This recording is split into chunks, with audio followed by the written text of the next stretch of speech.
대선이 43일 앞으로 다가왔습니다. 민주당 경선 후보들은 지난주 충청과 영남에 이어 이번 주 호남권과 수도권 순회 경선을 준비하고 있습니다. 국민의힘은 여론조사를 바탕으로 내일 경선 후보를 4명으로 압축하는데요. 네, 한편 윤석열 전 대통령이 형사재판 피고인석에 앉은 모습이 오늘 처음으로 공개됐습니다. 분주한 정치권과 윤 전 대통령의 재판 상황, 이준우 국민의힘 대변인, 조현삼 민주당 정책위 부의장 두 분과 이야기 나눠보겠습니다. 어서 오십시오. 네, 맞습니다. 네, 안녕하십니까. 이재명 민주당 후보가 충청 영남 지역 합계 90%에 육박하는 득표를 기록 중입니다. 그렇다 보니까 9대 0이라는 신조어까지 이제 나오고 있는데 이제 호남권 또 수도권 순회 경선이 다가오고 있거든요. 이 분위기 좀 계속 이어질 거라 예상하십니까? 지난 대선 경선과 비교하면 당원들의 참여율이 꽤 높은 편입니다. 그렇다고 한다면 이 분위기가 그대로 이어질 가능성도 있겠죠. 물론 가장 중요한 것은 어떻게 보면 호남의 여론이라고 할 수가 있겠는데 호남의 여론이라는 것이 어떻게 역할을 할 수가 있을지는 좀 지켜봐야 될 부분이기도 합니다.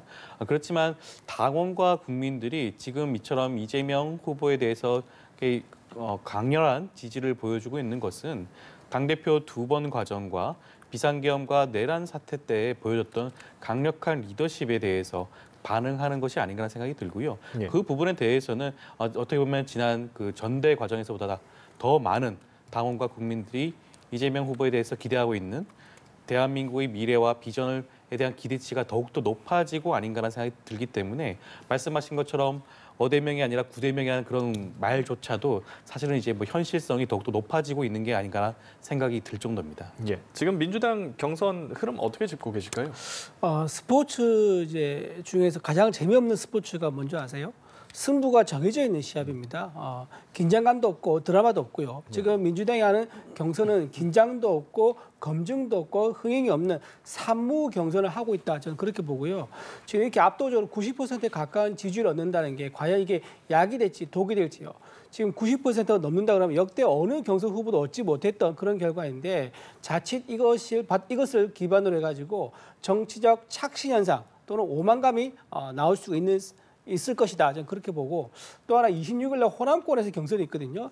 예. 이 호남권에서는 사실 지금 친문 세력들 또 친문 지지자들이 상당히 많이 있습니다. 여기서 이제 김경수 후보라든가 김동연 후보가 과연 몇 퍼센트의 지지를 얻어가지고 이재명 대표가 가지고 있는 이 어차피 대선 후보는 이재명이다라는 이런 좀 지루한 상황에서 어떤 긴장감이나 텐션을 주는 그런 변화를 이끌어낼지 26일 날 호남권 경선을 좀 지켜봐야 되는 그런 포인트가 있는 것 같습니다.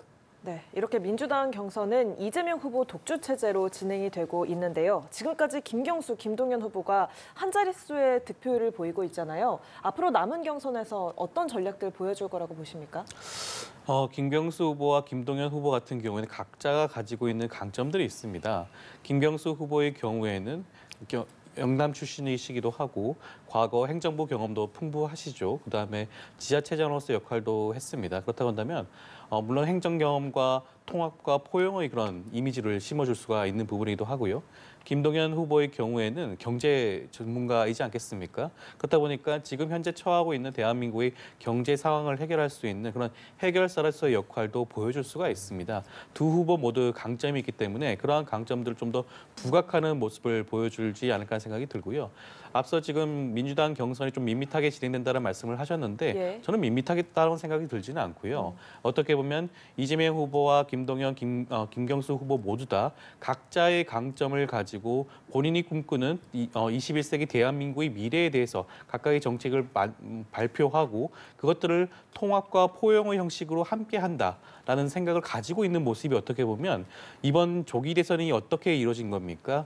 내란 종식을 위해서 반드시 필요한 정권 교체의 그런 하나의 마중물로서의 역할을 하겠다는 그런 의지들이 보여지기 때문에 저는 그 자체로도 많은 당원들과 국민들이 공감하지 않을까라는 생각이 듭니다. 네, 두 후보가 각자의 강점을 부각할 것이다. 그리고 두 후보가 지금 착한 2등에는 선을 긋고 있는 모습인데요.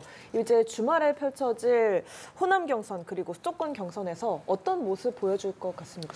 그 이재명 대표에게 질문한 내용을 보면은요. 지금 너무 밋밋한 질문이 오가고 또 답변이 오가기 때문에 좀 착한 2등으로 아예 컨셉을 잡은 게 아닌가라는 생각이 들 정도입니다. 저희가 좀 보기에는. 그런데 지금 빨리 이제 전략을 바꿔야 된다고 생각하는 게 뭐냐면은 지금 이제 당권이 곧 이제 있을 겁니다. 물론 이제 대선이 우선이죠. 대선 끝나고 나면은 민주당의 당권을 누가 가져가느냐 이게 아마 관건일 건데 이재명 대표가 했던 그 정도의 어떤 아주 이제 강한 캐릭터가 있는 지도부를 아마 지명할 가능성이 높습니다. 예를 들면 정청래 의원이라든가 최민희 의원, 김민석 의원 이런 분들이 아주 강한 캐릭터의 새로운 지도자가 온다 그러면 그분들이 어떻게 하겠습니까? 지금 착한 2등을 한 사람을 했대 가지고 뭔가 챙겨줄 것인가? 그러니까 예를 들면 내년도 지방선거죠. 거기서 공천을 챙길 수 있느냐? 그리고 여기서 이제 착한 2등을 했대 가지고 당원들을 알아봐 주겠느냐? 그것도 아니거든요. 아무도 알아봐 주지도 않고 얻을 수도 없는 이 상황에서 계속 이런 식으로 가면은 오히려 친문 세력들이 더 밑바탕을 이제 잃어버리게 될 것이다. 따라서 저는요 이렇게 지금 90%의 일극 체제를 100%의 일극 체제로 가려는 이 상황에서 친문 세력들이 좀 더 선전을 해서 두 자릿수 이상의 지지율 정도는 나와줘야지 아마도 이분들이 자력적으로 자생적인 힘으로 내년 공천에 기회가 온다든지 아니면 새로운 당권 도전할 때 어느 정도 지분을 가져갈 수 있을 건데 현재 이런 착한 이동을 가다가는 완전히 소멸될 가능성도 있다. 그렇게 봅니다. 알겠습니다. 국민의힘 얘기도 해보죠. 일반 국민 여론조사가 오늘 내일 이틀간 실시가 되는데 김문수, 한동훈, 홍준표 후보 3강 구도가 펼쳐지는 상황 속에서 나머지 이제 4위 싸움 어떻게 전망을 하실까요? 처음에 이제 안철수 후보가 이제 3등 내지 뭐 4등 하지 않을까 싶었는데 지금 한동훈 이제 후보가 좀 치고 올라오면서 3등까지 나면 한동훈 후보로 정해진 것 같아요, 분위기가. 그렇다면 이제 안철수 후보가 이제 4등으로 올라가지 않을까 예상했었는데 안철수 후보는 지지난번 대선이었죠. 거기서 21%의 지지를 얻었던 정치적으로 굉장히 영향력이 있는 이제 정치인이죠. 그런데 지금 그 이후에 시간이 흐르는 동안 안철수 후보가 자기 개파를 만들지 않은 좀 그런 문제가 있는 것 같아요. 지금 나경원 캠프에는 현역 의원들이 있습니다. 그런데 안철수 후보 캠프에는 현역 의원이 그렇게 많지는 않은 걸로 알고 있거든요. 그러다 보니까 일단 조직력에서 차이가 좀 난다. 그리고 또 하나 나경원 후보가 드럼통이라는 이제 컨셉을 들고 나와 히트를 또 쳤어요. 화제성도 있는 거죠. 이런 상황이기 때문에 아마도 4강 안에 들어가는 마지막 주자는 아마 나경원 후보 쪽이 조금 더 유리하지 않을까 그렇게 조심스럽게 예측해 봅니다. 예, 나경원 후보 그리고 안철수 후보 서로 좀 설전도 오가고 있거든요. 어떤 분이 4강 쪽으로 좀 올라갈까요? 글쎄요, 뭐 장담해서 말씀을 드리긴 참 곤란한 상황이긴 한데요. 그렇죠. 사실 초기 경선 단계에서만 해도 안철수 의원이 조금 더 유리한 게 아닌가라는 그런 의견도 꽤 있었던 것으로 보여집니다. 하지만 나경원 의원이 현재 기세가 만만치 않은 것으로 보여지는 것이 어찌됐건 나경원 의원 뒤에는 윤석열 전 대통령을 지지하는 고정적인 강력한 그런 보수 세력들이 버티고 있는 게 아닌가 하는 생각이 들 수밖에 없거든요.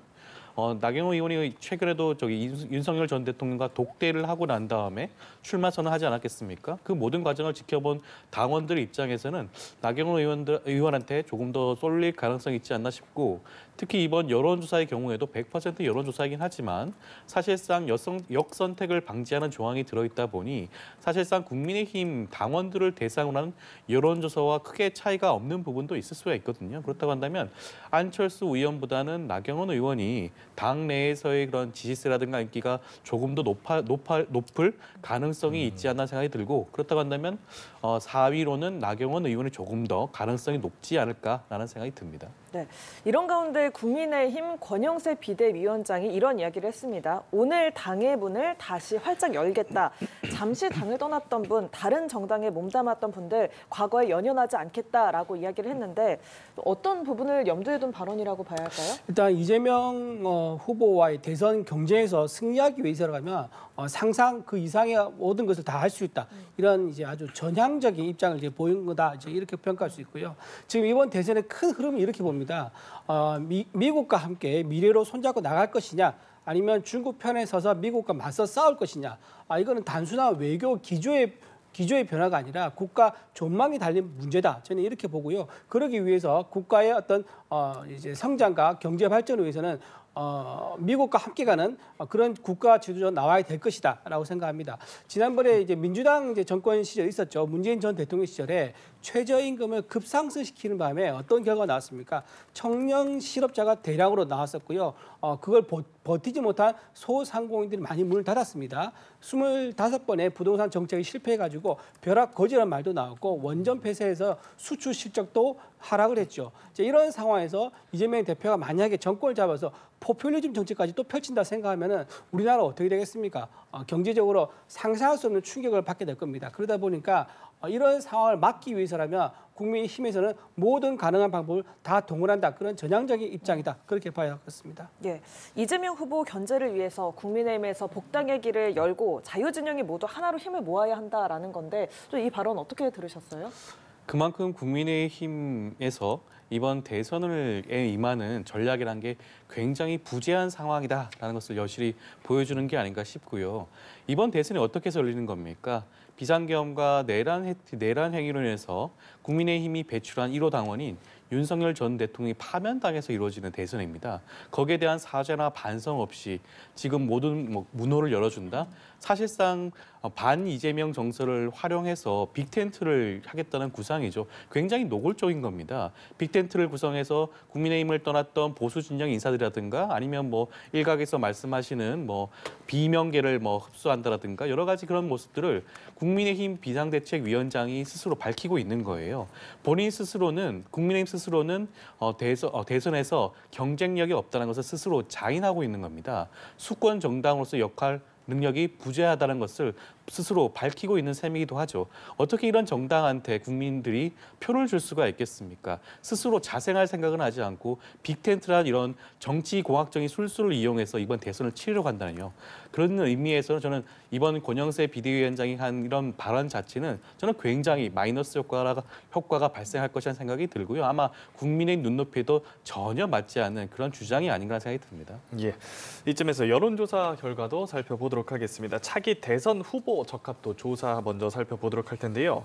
이재명 민주당 후보가 처음으로 50%대를 넘었다는 조사 결과가 나왔습니다. 이어서 국민의힘 김문수 후보 12.2%, 한동훈 후보 8.5%, 홍준표 후보 7.5%를 얻었고 전체적으로 좀 흐름 어떻게 짚어보실까요? 지금 이제 이재명 사실 후보는 민주당에서 대선 후보로 사실 정해진 건 다름없지 않습니까? 그럼에도 불구하고 50%의 도달이 저는 조금 늦었다라고 생각합니다. 이미 후보가 정해졌다면 진작에 도달을 해야죠. 그만큼 이재명 후보에 대한 어떤 국민적인 어떤 견제 심리가 좀 있는 게 아닌가. 그리고 이재명 대표가 됐을 경우에 나는 절대 이재명 대표를 찍지 않겠다는 그런 국민적인 정서도 좀 있는 것 같아요. 그런 상황에서 보면은 조금 늦었다라는 말씀드리고 국민의힘에서는 아직 후보가 정해지지 않았습니다. 후보가 정해지지 않았고 지금 오세훈 시장 같은 경우는 불출마 선언했지 않습니까? 원희룡 장관도 불출마 선언했고요. 이런 불출마 선언한 어떤 지지표가 있는데 그분들의 표가 지금 다른 후보한테 흡수가 잘 안 된 것 같아요. 그러다 보니까 좀 흩어져 있는 상황이 나타나고 있는 거고 또 하나 지금 중도층과 무당층도 지금 국민의힘 쪽으로 흡수가 되지 않고 국민의힘에서 어떤 후보가 만들어진지 기다렸다가 자기의 표를 주려는 그런 대기층이 있는 것 같습니다. 그리고 방금 말씀드린 것처럼 이재명 후보는 절대 안 된다는 그런 층이 있는 것 같고요. 자, 이런 층들이 다 모이는 순간이 오면은 아마 지난번 대선만큼이나 아주 박빙의 승부, 깻잎 한 장 차이로 승부가 갈리는 그런 치열한 대선이 되지 않을까 그렇게 생각해 봅니다. 예, 이번 조사 결과의 의미 어떤 거라 보십니까? 그만큼 이재명 후보에 대한 대선론이 굳어지고 있다고 보여지겠죠. 지금 깻잎 정도의 차이가 날 수도 있다는 말씀을 하셨는데 2위 후보와의 격차를 한번 살펴보시면 그것이 얼마나 허황된 말씀인지를 아마 많은 분들이 알 수가 있을 거예요. 이미 이재명 대표가 지난번 비상계엄과 내란 사태 때 보여줬던 강력한 리더십 많은 분들이 기억을 하고 있습니다. 헌정 질서를 지키기 위해서 국회의 담을 넘어가면서까지 국민들에게 시민들에게 국회로 올 것을 호소했던 그 모습 지금도 똑똑히 기억하시는 국민들 굉장히 많으세요. 그렇기 때문에 이재명 후보에 대한 그 지지세는 앞으로 저는 더욱더 높아질 가능성이 있다는 생각이 들고요. 이재명 대표에 대한 이런 높은 지지세는 어떻게 보면 그만큼 국민의힘 후보들이 국민의 기대에 맞지 않는 눈높이에 맞지 않는 후보들로만 채워져 있다는 생각도 들 수밖에 없는 것입니다. 앞서 지금 민주당 경선 과정이 밋밋하고 국민의힘의 경선의 경우에는 8명의 후보들이 나옴으로 인해서 예. 흥행에 뭐 성공할 것처럼 말씀을 하셨지만 결과적으로 이런 여론조사 결과 살펴보게 되면 전혀 그 영향을 미치지 못하고 있거든요. 그렇다고 한다면 이번 경선 과정조차도 아마 국민의힘보다는 민주당의 손을 국민들이 들어주고 있는 거 아닌가라는 생각까지 들 수밖에 없을 것 같습니다. 네. 자, 3자 가상 대결 결과도 이어서 살펴볼까요? 이재명 민주당 후보 그리고 국민의힘 경선 후보군 이준석 개혁신당 후보로 3자 가상 대결을 붙였는데요. 자, 보시면 이재명 후보가 54%대를 얻었습니다. 자, 특히 이 3자 대결 그래프를 보시면요. 국민의힘 주자 자리를 김문수, 홍준표, 한동훈 후보로 좀 각각 바꿔서 3자 대결을 붙여봐도 좀 모두 큰 변화 없이 이재명 후보가 무난하게 54%대를 기록하고 있거든요. 자, 조현선 부의장께서는 이 결과 어떻게 해석하십니까? 앞서도 말씀드렸지만 그 국민의힘에서 어떠한 후보가 나오더라도 이재명 후보에 대한 지지세가 그만큼 공고하다는 것을 보여주는 것이라고 할 수가 있겠고요. 만약에 민주당 후보와 국민의힘 후보가 확정이 되고 보수와 진보의 후보들이 모두 다 확정이 된다면 저는 이 격차가 더욱더 벌어질 가능성이 있지 않을까라는 생각이 듭니다. 지금까지 관망하고 있던 진보 지지자들이 이재명 대표에 대한 손을 들어줄 가능성이 굉장히 높아지는 것이고요. 그만큼 각 진영이 더욱더 결집하게 되고 중도층, 무응답층에 머물던 그런 지지층, 그런 층들마저도 어쩔 수 없이 두 분 중에 후보를 선택을 해야 되지 않겠습니까? 그렇다고 한다면 어떠한 후보를 선택할지에 대해서 아마 결정을 내릴 수밖에 없을 것이고 그 과정에서 이 격차는 더욱더 벌어질 가능성이 높지 않을까라는 생각이 듭니다. 네, 이 3자 대결 그래프 어떤 의미인지 이준호 대변인 의견도 여쭙겠습니다. 지금 그래프 보시면 특징이 있습니다. 예. 지금 상수가 2명이에요. 그러니까 이재명 후보와 이준석 후보는 상수로 인해 가지고 지지율의 변화가 없습니다. 예. 하지만 국민의힘 후보 바뀔 때마다 지지율이 달라지지요. 예. 지금 한동훈 후보 쪽 가면 좀 낮아지고 이제 김문수 후보 쪽으로 하게 되면 올라가는데 아마 이 말은 이제 한동훈 후보 경우에 투표 참여율이 떨어지는 모습이 좀 예측된다라고 좀 볼 수 있을 것 같아요. 그런데 만약에 국민의힘 후보가 한 명으로 결정된다 하면요. 아까 말씀드렸던 누가 후보가 되는가를 기다리고 있는 중도층과 무당층이 올라탈 가능성이 있는 거고 여기에 등장하지 않는 변수가 있습니다. 예. 바로 한덕수 권한대행입니다. 한덕수 권한대행이 바깥에 라운드 밖에 있는데요. 예. 한덕수 권한대행 기대감을 가진 수면 아래에 있는 그 대기층이 있습니다. 그 대기층에서 만약에 어떤 이제 결정에 따라 가지고 국민의힘과 소위 말해 빅텐트죠. 국민의힘 결정된 후보와 한덕수 대행이 단일화를 나선다 그러면 아마 이거는 굉장히 큰 변화가 올 것이고 그렇다 그러면 이준석 후보 또한 본인이 여기서 올라타서 같이 3자 단일화 한다 그러면 이건 이재명 대표를 이길 가능성이 대단히 높아지는 그런 드라마가 만들 수 있는 거기 때문에 지금 당장의 저 지지율 가지고는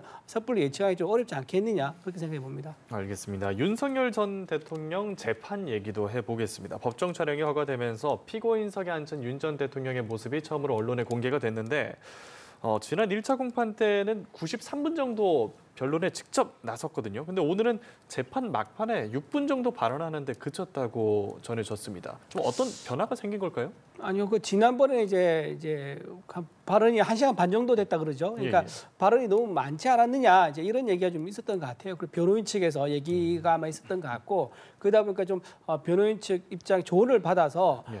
당사자로서의 대통령으로서는 재판장이 묻는 질문에는 이제 입장을 밝혀야겠지만 너무 이제 적극적으로 나서면 오히려 재판 진행에 있어서 좀 불이익을 받을 수 있겠다 그런 조언이 있지 않았을까라는 생각을 합니다. 그리고 현재 본인이 윤석열 전 대통령의 발언이 많으면 많을수록 아무래도 보도가 많이 나오겠지요. 그렇게 되면은 현재 국민의힘 경선과 조기 대선의 분위기가 있는데 거기서 윤석열 대통령이 또 참여하는 그런 모양새로 갈 수 있습니다. 이게 이제 윤석열 전 대통령 원하지 않아도 민주당에서는 윤석열 전 대통령 끌고 들어오는 이제 그런 이제 빌미를 만드는 거죠. 그러다 보니까 재판에서 좀 발언을 자제하는 그런 모드로 바뀌지 않았을까 그렇게 생각해 봅니다. 오늘 재판 상황에 대해서는 간단하게 어떻게 보셨을까요? 재판 상황에 대해서 뭐 지난번과 딱히 뭐 달라진 건 없는 거고 증인들이 좀 이제 나와서 이제 하는 순서가 있습니다. 예. 시간대 순으로 이래 가지고 앞서 밑에 있는 이제 사령관 밑에 있는 이제 부하 직원들이 나왔다 그러는데 아마 뒤에 갈수록 지휘관들과 윤석열 전 대통령이 했던 대화라든가 지시사항 이런 것들이 확인되면서 조금 달라진 모습이 나오지 않을까 그렇게 생각해 봅니다. 예, 알겠습니다. 말씀해 주신 것처럼 오늘 증인신문에서는 좀 직접적으로 대치하는 상황들도 나왔거든요. 어떻게 보셨을까요? 일단 오늘 재판 상황을 먼저 말씀을 드리면 윤석열 대통령 측에서는 이번에 반대 신문 과정에서 이번에 그 경비단장과 특전대대장 같은 경우에 예. 의원들을 끌어내라는 지시를 직접 받았다고 진술한 것에 대해서 굉장히 반박을 심하게 했죠. 어떻게 보면 그 오죽했으면 재판장이 그 질문을 제재할 정도의 수준이었습니다. 저는 구태여 그렇게까지 질문을 할 필요가 있나 싶고요. 그 두 중위는 지난번 헌법재판소 그 변론 과정에서도 그랬고요. 그리고 검찰 조사에서도 그랬고 일관된 지시를 계속해서 하고 있습니다. 의원들을 끌어내라는 지시를 상부로부터 직접 하달받았다라는 지시를 진술을 계속해서 하고 있기 때문에 예. 그 부분에 대해서 반대신문 과정에서 그 진술의 신빙성을 계속해서 공박을 하고 있는데 그 부분이 저는 좀 부적절한 부분도 분명히 있다는 말씀을 좀 드리고 싶고요. 이것뿐만 아니라 저는 이번에도 윤석열 전 대통령에 대해서 법정 출석 과정이 여전히 비공개되고 있다는 점을 좀 지적을 하고 싶어요. 지난번에도 그 촬영이 불허되고 난 다음에 각종 여론에 대해서 그 부정적인 여론이 확산되다 보니까 2차 공판 과정에서야 그 일을 공개하지 않았겠습니까? 저는 법정 출입하는 포토라인 서는 모습도 차체의 다음 공판 과정에서는 반드시 전향적인 입장을 법원이 보여줘야 한다는 생각이 들고요. 그것은 윤석열 전 대통령이 이번 그 법원 출석과 각종 재판 과정에서 특혜를 받고 있다는 각종 의혹과 국민들의 눈높이에 맞지 않은 그런 부분들을 충분히 감안해야 되지 않나 생각도 듭니다. 예, 알겠습니다. 자, 지금까지 조기 대선 경선 상황과 여론조사 결과 그리고 윤 전 대통령 재판 모습까지 이야기 나눠봤습니다. 지금까지 조현삼 민주당 정책위 부의장, 이준우 국민의힘 대변인 두 분과 함께했습니다. 고맙습니다.